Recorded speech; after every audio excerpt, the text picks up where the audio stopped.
আজকের জুমায় আপনাদের সামনে কোরআন ও হাদিসের আলোকে মুসলমানদের ঐক্যবদ্ধ জীবনযাপনের প্রয়োজনীয়তা, বর্তমান সময়ে এত নির্যাতনের কারণ সম্পর্কে অল্প সময় আলোকপাত করার চেষ্টা করব। আল্লাহ রাব্বুল আলামিন আমাদের সকলকে আমল করার তৌফিক দান করুন, আল্লাহুম্মা আমিন।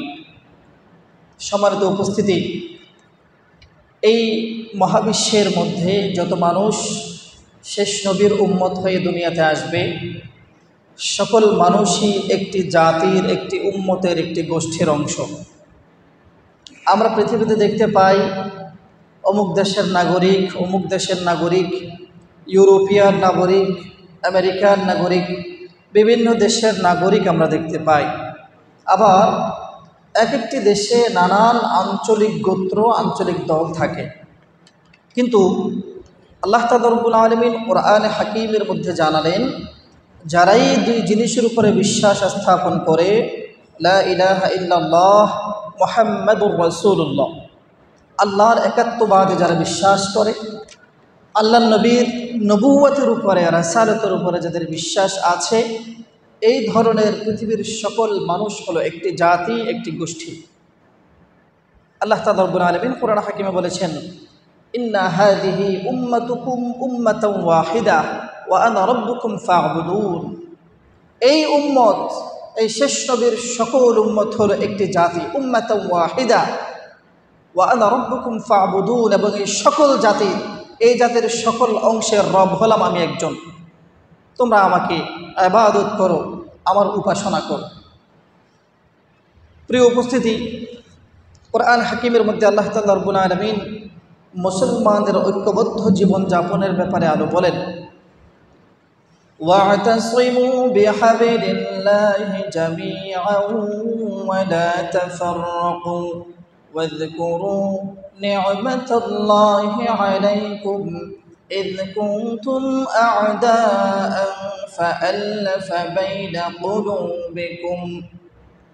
আল্লাহ তাআলা রব্বুল আলামিন খুবই গুরুত্বপূর্ণ কোরআনে কারীমের আয়াতে কারীমার মধ্যে বললেন, ও দুনিয়ার মানুষেরা, দুনিয়ার মুসলমানেরা, তোমরা আমি আল্লাহর রজ্জুকে, কোরআনকে মানদণ্ড বানিয়ে ঐক্যবদ্ধ জীবনযাপন করো। ওয়ালা তাফাররাকু জামিআ, দুনিয়ার কোনো তুচ্ছ কারণকে কেন্দ্র করে তোমরা পরস্পর বিচ্ছিন্ন হইও না, নিজেদের মধ্যে দ্বন্দ্ব, ঝগড়া, বিবাদে তোমরা জড়িয়ে পড়ো না। তোমরা মনে রাখো, তোমরা স্মরণ করো ওই দিনের কথা, ইয কুনতুম আ'দাআ। আল্লাহ তাআলা সাহাবায়ে কেরামের কথা স্মরণ করিয়ে দিয়ে বললেন, উম্মতের সাহাবায়ে কেরাম একটা সময় নিজেদের মধ্যে বিভেদে লিপ্ত ছিল, পরস্পর নিজেদের মধ্যে দ্বন্দ্বে জড়িয়েছিল, আর যার কারণে, মতনৈক্যের কারণে, নিজেদের মধ্যে বিবাদের, বিভক্তির কারণে মুসলমান সারা বিশ্বের মধ্যে নির্যাতিত হয়েছে। আল্লাহ তাআলা বললেন, আল্লাফা বাইনা কুলুবিকুম, আমার নবী দুনিয়াতে আসার পরে আমি তোমাদের মধ্যে ভালোবাসার সম্পর্ক সৃষ্টি করে দিলাম। ভালোবাসার সম্পর্কের কারণে, পরস্পর মুসলমান ভাইয়ের মতো বসবাস করার কারণে মুসলমানের মধ্যে ঐক্য সৃষ্টি হয়েছে। মুসলমান, পুরো পৃথিবীর মুসলমান একতাবদ্ধ জীবনযাপন করেছে। এই কারণেই তো ছোট্ট ছোট্ট ক্ষুদ্র ক্ষুদ্র মুসলমান জামাতের দলের কাছে বৃহৎ বৃহৎ বড় বড় কাফেরের দল নাকানি চুবানি খেয়ে পরাজিত আর লাঞ্ছিত হয়েছে। আল্লাহ তাআলা বলেন, তোমরা মনে করো এই দিনের কথা, এই ইসলাম ধর্ম আসার পূর্বেও জাহেলি জমানায় তোমাদের মতো মানুষ বিচ্ছিন্ন ছিল, সবাই নেতা হওয়ার ধান্দায় ছিল। আমার 10 জন 15 জন সদস্য নিয়ে আমি একজন নেতা, সেই গোত্র প্রধান, অমুক গোত্র প্রধান, অমুক গোত্র প্রধান। মানুষ দলে দলে যখন বিভক্ত হয়ে গিয়েছে, এই সুযোগটা দুশ্মন চক্র কাজে লাগিয়ে ধীরে ধীরে মানুষের মধ্যে সাম্রাজ্য কায়েম করে, ডিভাইড অ্যান্ড রুল, এই সিস্টেমকে বাস্তবায়ন করে মানুষকে নির্যাতন করে চলেছে। আল্লাহ তাআলা রব্বুল আলামিন ঈমানের মাধ্যমে মুসলমানদের মধ্যে ভালোবাসা সৃষ্টি করে দিয়েছেন। যখন এক মুসলমান আরেক মুসলমানের জন্য জীবন দিতে প্রস্তুত হয়ে গিয়েছে, এক মুসলমান অপর মুসলমানের জন্য নিজের অর্থ, সম্পদ সব কিছু কোরবান করতে প্রস্তুত হয়ে গিয়েছে, মুসলমানের চাইতে সম্মানী জাতি ওই সময় পৃথিবীর বুকে আর কেউ ছিল না।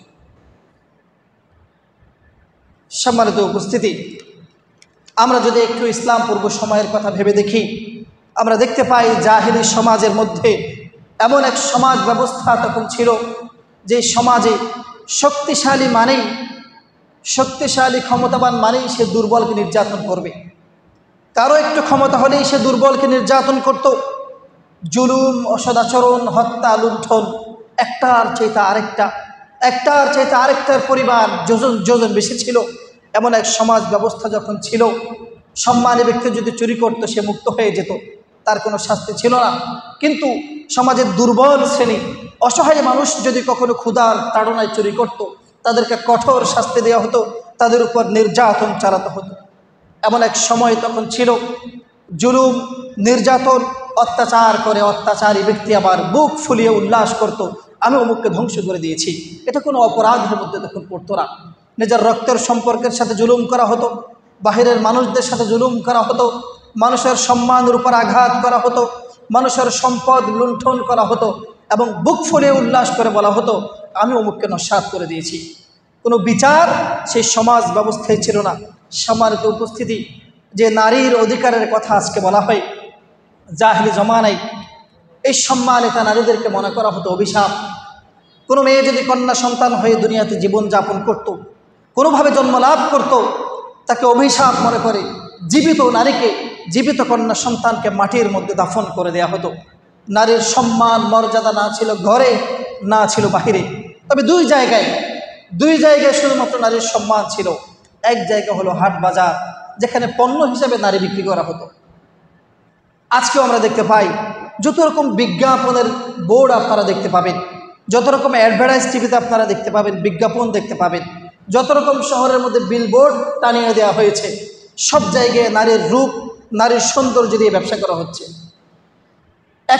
একই রকমভাবে জাহিলি জমানায়ও নারীর সম্মান ছিল হাট বাজারে, নারী সেখানে পণ্য হিসেবে বিক্রি হতো। নারীর সম্মান ছিল বিছানায়, সেখানে নারীর সম্মান ছিল, সেখানে নারীকে সম্মান করা হতো।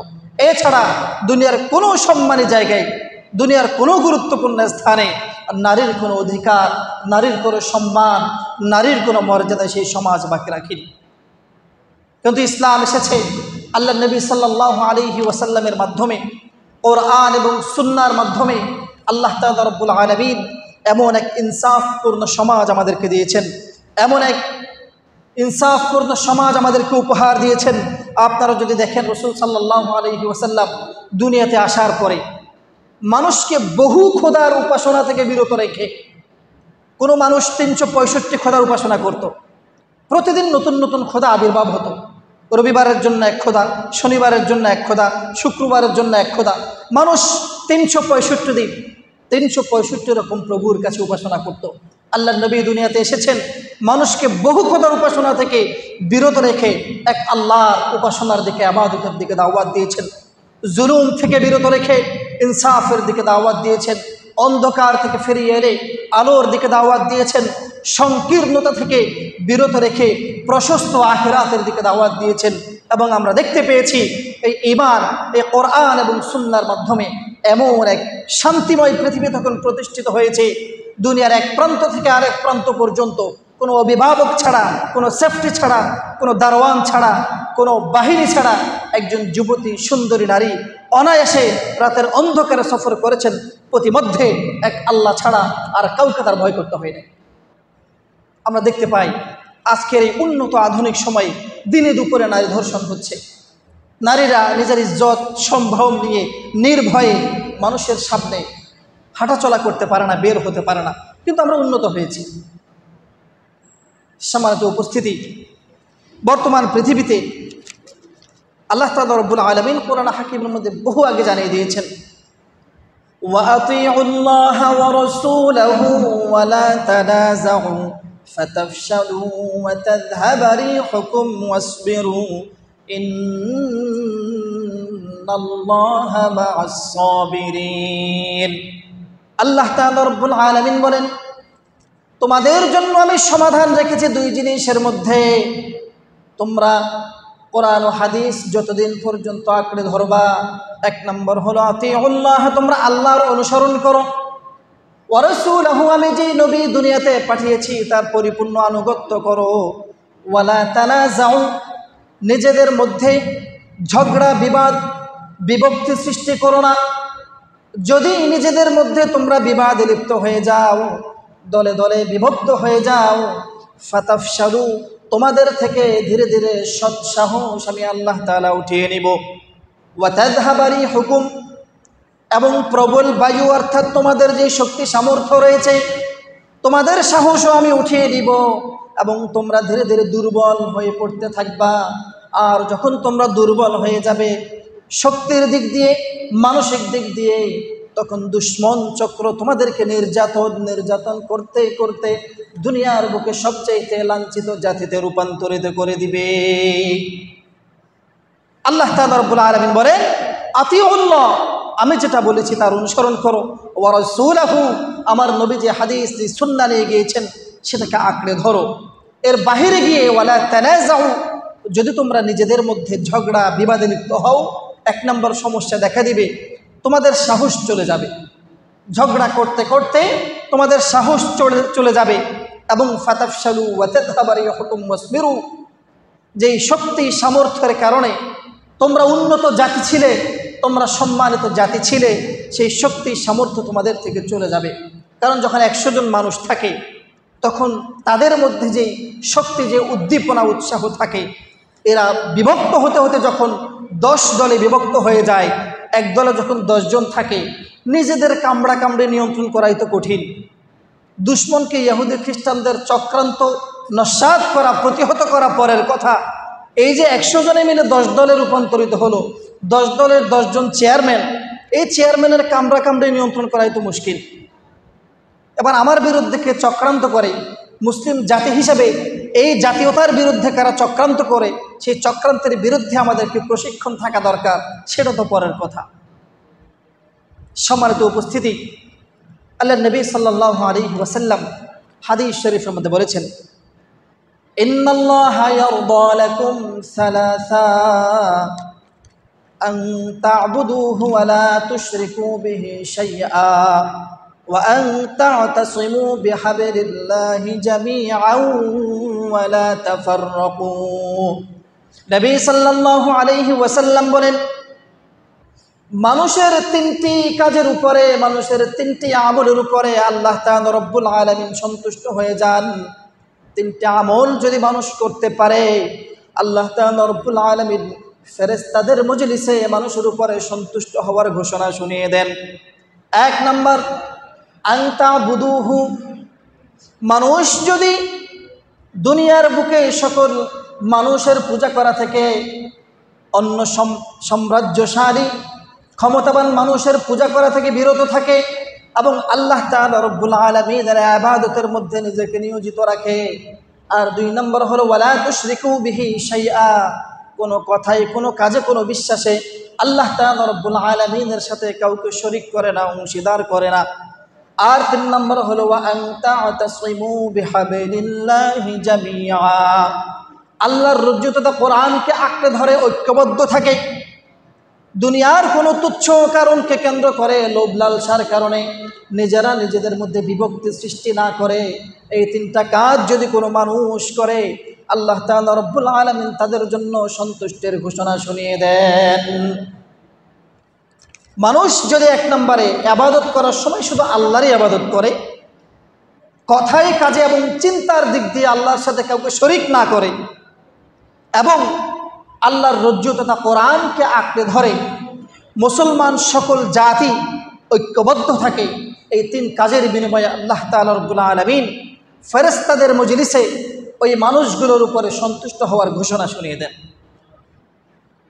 সম্মানিত উপস্থিতি, আজকে ঐক্যবদ্ধ জীবনযাপনের খুবই সংকট দেখা দিয়েছে। ফলশ্রুতিতে পৃথিবীব্যাপী আমরা দেখতে পাই, যেখানেই মুসলমানরা বসবাস করে সেখানেই কুকুরের দল, হায়নার দল, পিশাচের দলেরা গিয়ে আক্রমণ করে এবং সে সাহস পায় মুনাফিক মুসলমান শাসকদের কারণে, মুনাফিক মার্কা নামে মাত্র পোশাকে আশাকে মুসলমানের কারণে। আজকে যদি মুসলমান ঐক্যবদ্ধ থাকতো, মুসলমান যদি চোখ রাঙানি দিতে পারত, মুসলমান যদি অবিচারের নির্যাতনের প্রতিবাদ করতে পারত, পৃথিবীর কোনো জাতির সাহস নেই 400 কোটি 450 কোটি মুসলমানের 250 কোটি প্রায় 300 কোটি মুসলমানের চোখের দিকে তাকিয়ে কথা বলবে, এই সাহস পৃথিবীর কোনো কাফেরের ছিল না। সম্মানিত উপস্থিতি, বর্তমান সময়ে আমরা ঐক্য বলতে যা বুঝি, একতাবদ্ধ থাকা বলতে যা বুঝি, তার নাম হলো ব্যানার। একটি সাইনবোর্ড থাকবে, একটি ব্যানার থাকবে, সেখানে যখন সকল মানুষ গিয়ে একতাবদ্ধ হবে, সেখানে যখন সকল মুসলমান গিয়ে একতাবদ্ধ হবে, তাকেই কেবল ঐক্য বলা হবে, একতাবদ্ধ জীবনযাপন বলা হবে। এটা আমরা অনেক সময় বুঝি। আমার একটা দল আছে, সব দল সব সংগঠন বিলুপ্ত হয়ে যখন আমার আনুগত্য প্রদর্শন করবে, আমার হাতে বায়াত দিয়ে দিবে, আমাকে চেয়ারম্যান নেতা মেনে নিবে, আমির মেনে নিবে, তখন পৃথিবীতে ঐক্য প্রতিষ্ঠা হয়ে যাবে। এটা একটি ভুল ধারণা। পৃথিবীর ইতিহাসে কোনো কালে কখনোই সকল মানুষকে এক পতাকার নিচে আনা সম্ভব হয়নি। সকল মানুষ কখনো এক ব্যানারের নিচে আসতে পারেনি, এটি সম্ভব না। মানুষের মতের ভিন্নতা থাকবে। আমি ইমাম, আপনি মুসল্লি, আমার মধ্যে আপনার মধ্যে তেমন কোনো দূরত্ব নেই, 5 ওয়াক্ত আপনার সাথে আমার সাক্ষাৎ হয়, কিন্তু এরপরেও অগণিত অসংখ্য বিষয়ে আমার সাথে আপনার দ্বিমত আছে।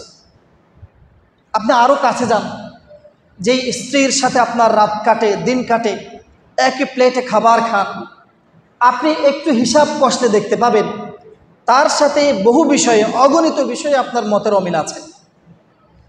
এখন তো এই অমিলের কারণে আপনি স্ত্রীকে ছেড়ে দিচ্ছেন না, মসজিদের ইমামকে বিদায় করে আপনি ইমামতি শুরু করছেন না, ওনার সাথে আমার মতের অমিল আছে, তিনি এখানে থাকতে পারবেন না, এটা তো করছেন না। কারণ পৃথিবীর কোনো প্রান্তেই সকল মানুষকে এক জায়গায় আনা, সকল বিষয়ে ঐক্যমত পোষণ করানো, এটি কখনোই সম্ভব না। সম্মানিত উপস্থিতি, যেটি প্রয়োজন সেটি হলো ঈমানি ভ্রাতৃত্ব। আমরা অনেকেই শব্দ শুনিও নাই, হাদিসের মধ্যে আল ওয়ালা ওয়াল বারার কথা এসেছে। মুসলমানদের একটি নীতি থাকবে, ঈমান আনার পরে, মুসলমান হওয়ার পরে অটোমেটিক পৃথিবীর সকল মুসলমানের সাথে তার একটি সম্পর্ক স্থাপিত হয়ে যাবে। এখানে বৈবাহিক সম্পর্কের প্রয়োজন নাই, রক্তের বন্ধনের প্রয়োজন নাই, সীমানা প্রাচীরের বন্ধনের প্রয়োজন নাই, ভৌগোলিক দূরত্বের কোনো সমস্যা নেই। কালিমা পড়ে মুসলমান হয়ে যাওয়ার সাথে সাথে অটোমেটিক পৃথিবীর সকল মুসলমানের সাথে আপনার একটি সম্পর্ক স্থাপিত হয়ে গেছে। এই সম্পর্ক ততদিন থাকবে যতদিন আপনি মুসলমান থাকবেন। সে সম্পর্ক কোন সম্পর্ক?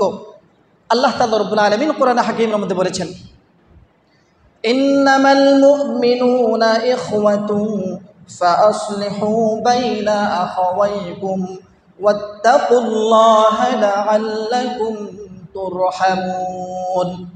আল্লাহ তাআলা রব্বুল আলামিন বলেন, পৃথিবীর সকল প্রান্তে, পৃথিবীর দিকে দিকে যত মানুষ ঈমান এনে মুসলমান হয়ে গিয়েছে, সকল মানুষের মধ্যে একটি সম্পর্ক স্থাপন হয়ে গিয়েছে। সেই সম্পর্কের নাম হলো ইখওয়া, ভ্রাতৃত্বের সম্পর্ক। পৃথিবীর পশ্চিমের মানুষ যে পূর্বের একজন মানুষকে কখনো চোখেও দেখে নেই, তার নামও শুনে নাই, কিন্তু মুসলমান হওয়ার কারণে ওই মানুষটাও তার ভাই হয়ে গিয়েছে।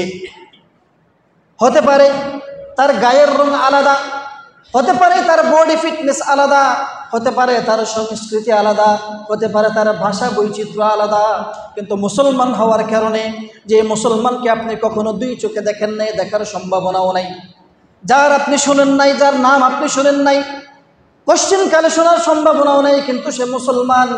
মুসলমান হওয়ার কারণে কোরআনে কারীমের আয়াত থেকে আমরা বুঝতে পারি ওই মুসলমানটাও আমি এবং আপনার ভাইয়ে রূপান্তরিত হয়ে গিয়েছে। এই ভ্রাতৃত্বের সম্পর্কের অভাব। আবার আল্লাহ নবী সাল্লাল্লাহু আলাইহি ওয়াসাল্লাম বললেন, আল মুমিনুনা কারাজুলিন ওয়াহিদ ইন ইশতাকা আইনুহু ইশতাকা কুল্লুহু ইন ইশতাকা রাসুহু ইশতাকা কুল্লুহু। নবী বললেন, পৃথিবীর সকল মুসলমান হলো একটি দেহের মতো। একটি শরীরের কোনো অঙ্গ প্রত্যঙ্গে যদি মানুষ আঘাত পায়, যদি চোখে আঘাত পায়, শরীরের প্রত্যেকটা অঙ্গ প্রত্যঙ্গ ব্যথিত হয়ে যায়, অস্থির হয়ে যায়। যদি মাথায় আঘাত পায় চোখ কান্না করা শুরু করে দেয়, অন্তরটা ধরপড় শুরু করে দেয়। যেমন শরীরের একটি অঙ্গ প্রত্যঙ্গ ব্যথিত হলে পুরো শরীরটাই অস্থির হয়ে যায়, পৃথিবীর কোনো প্রান্তে যদি মুসলমান আঘাতপ্রাপ্ত হয়, আমি সুখে থাকলেও আমার অন্তরটা ব্যথিত হতে হবে। এটা হলো মুসলমানের ভ্রাতৃত্বের প্রমাণ। মুসলমান আজকে ভ্রাতৃত্বের বন্ধনের সংকটাপন্ন হয়ে পড়েছে। বিধায় একই সমাজে থাকা সত্ত্বেও বহু মানুষ এমন আছে চেহারা দেখতে চায় না, বহু মানুষ এমন আছে কসম করে ফেলেছে মৃত্যুর আগ পর্যন্ত তার সাথে আমি কথা বলবো না। একই সমাজে বসবাস করে, একই রাস্তায় হাঁটে, একই দোকানে বাজার করে, একই সমাজে বসবাস করে, একই বিচারালয়ে বিচার প্রার্থনা করে, কিন্তু তার চেহারা দেখতে চায় না। আপনি পৃথিবীর অন্য প্রান্তের মুসলমানের কথা বাদ দেন, একটি সমাজে এমন চিত্র, এমন ঘটনা অহরহ আপনি খুঁজে পাবেন। তাহলে কেন আমরা নির্যাতিত হব না? মুসলমান কেন নির্যাতিত এই প্রশ্ন না করে এখন প্রশ্ন করার সময় এসেছে আমরা কেন নির্যাতিত হচ্ছি না।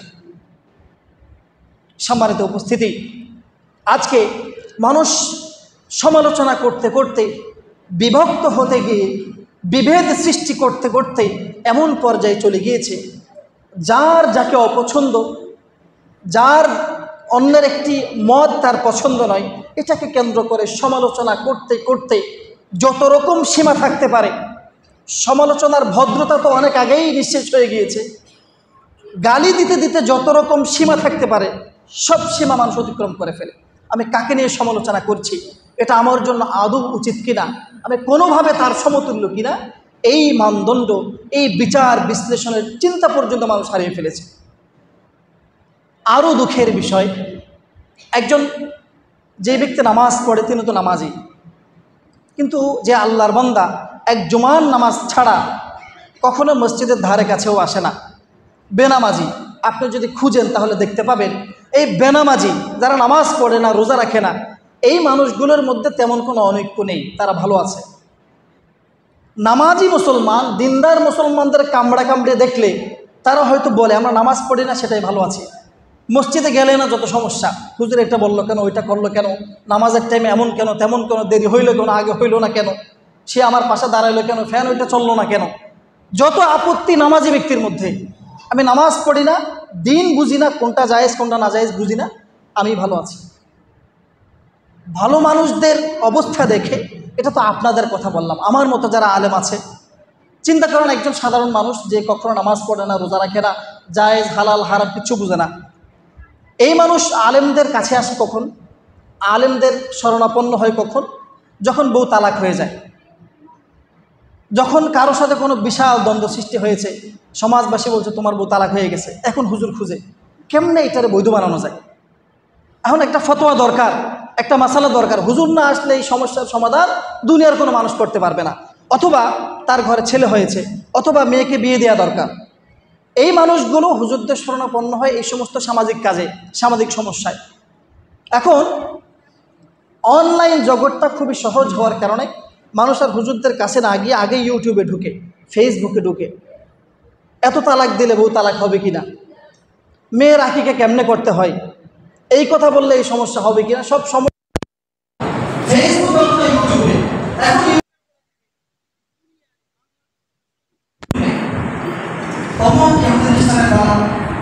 অমুক বেড়ানি, অমুকের এই সমস্যা, তমুকের এই সমস্যা, মোটামুটি ইউটিউবে বা ফেসবুকে মুসলমানরা হুজুর নেই, সমস্যার সমাধান হবে, সব কাজ।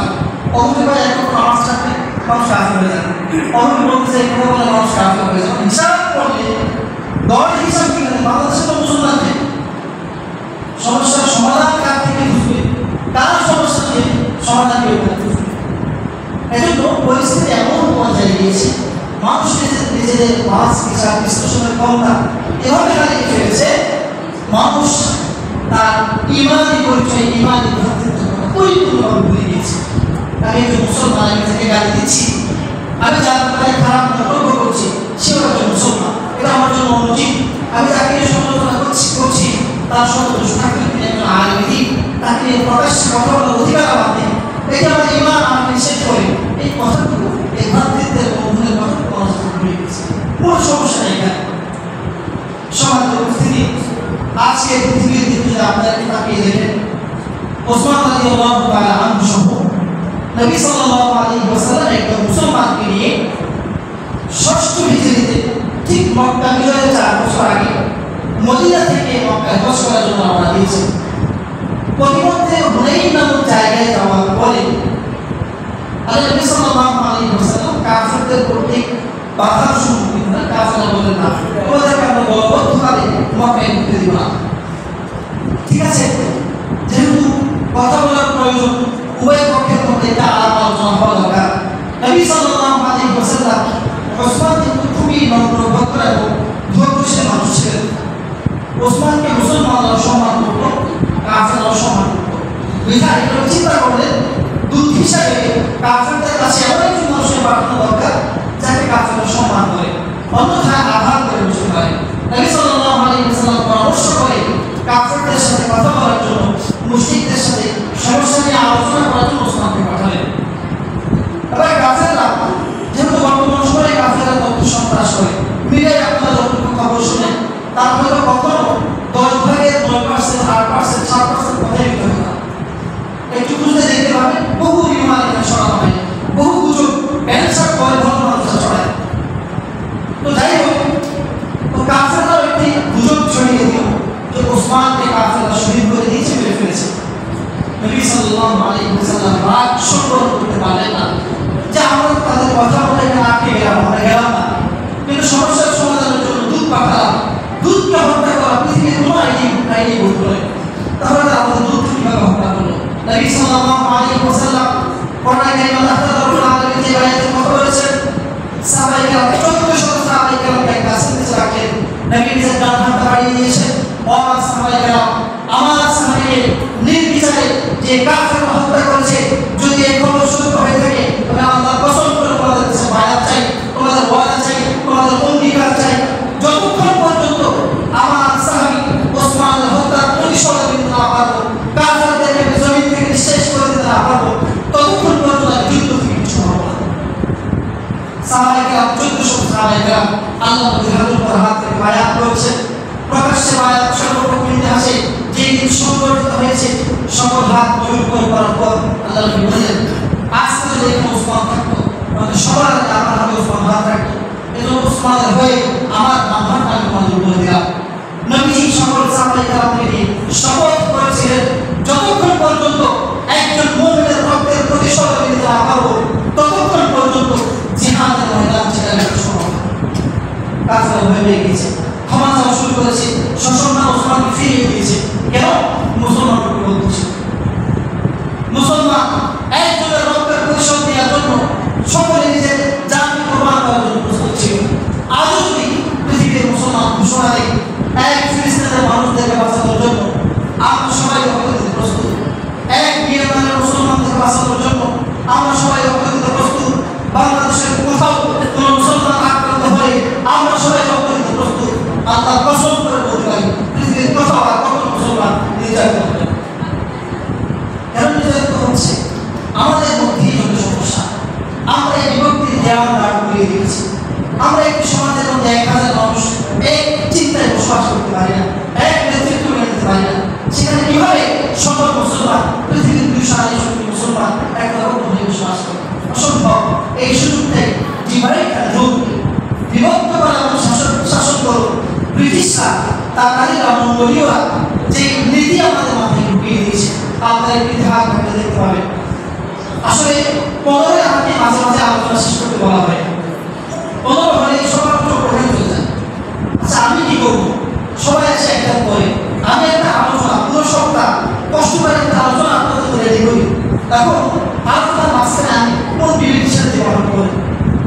সবাই 15 মিনিট সময় হাতে নিয়ে এই কথাগুলো আমি রেফারেন্সটাকে শোনাবো, ফেরেশতা আমার সাথে বলা আলেন, আমি তাদের কি কথা শোনাবো? এখন বিষয় হয়ে যায় 2-4 মিনিট, 15 থেকে 20 হয়ে গেলে বিভিন্ন সমালোচনা আমি শুনতে পাই।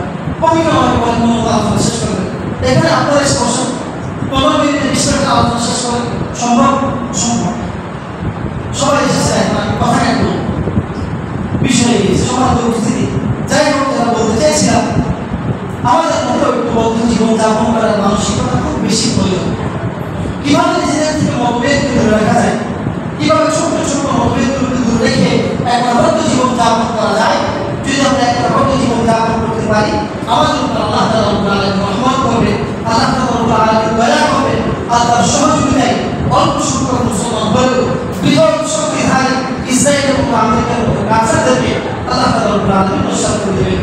প্রিয় উপস্থিতি, যে বিষয়টা আপনাদের সামনে সংক্ষেপে তুলে ধরার চেষ্টা করেছি সেটি হল বর্তমান সময়ে মুসলমানরা কেন নির্যাতিত হচ্ছে, বর্তমান সময়ে মুসলমানরা কেন নিষ্পেষিত হচ্ছে। সেই দিন বেশি দূরে নয় যেই দিন আল্লাহ রাখো আমি আপনার উপরে আমরা অনেক ভালো আছি, এজন্য আমরা সন্তুষ্ট। কিন্তু সেই দিন হয়তো বেশি দূরে নয় যেই দিন ইহুদি খ্রিস্টানদের সরাসরি বিমান হামলা আমার উপর করা হবে, সরাসরি বন্দিতভাবে আমার আপনার উপরে, সরাসরি আক্রমণভাবে আমার আপনার উপরে শুধুমাত্র ইমানদার হওয়ার কারণে হয়তো আল্লাহ রাখো সেই দিন আমাদের থেকে বেশি দূর নয়। সমাজের উপস্থিতি এখন চারিদিকে সাংস্কৃতিক আগ্রাসন চলছে, মুসলমানদের ইমান আমল একটু